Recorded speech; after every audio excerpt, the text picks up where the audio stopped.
Hello learners, today in this session we are going to learn about fundamental of soil science.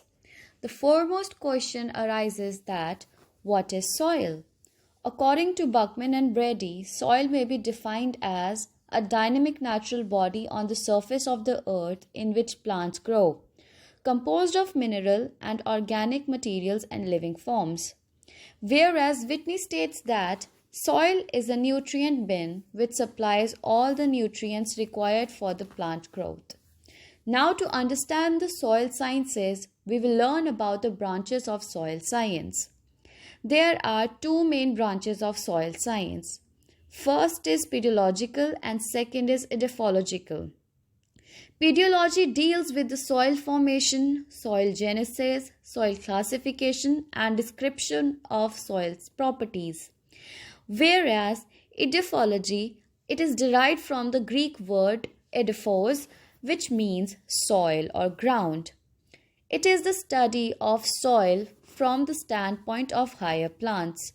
Edaphologists consider the various properties of soil in the relation to plant production. They are practical and have the production of food and fiber as their ultimate goal. To have an in-depth knowledge on soil science, one must know what is soil consists of. Majorly, a soil consists of four components, which is mineral matter, organic matter, water, and air. According to the composition of soil components, the volume of mineral matter is the largest component which is present in the soil. It makes up approximately 45% to 49% of the volume of soil.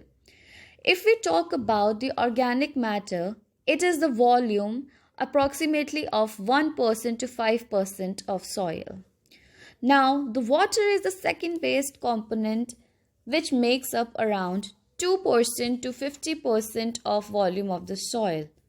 Because of air and gases can occupy same space as water, it approximately makes up 2% to 50% of soil volume. Hello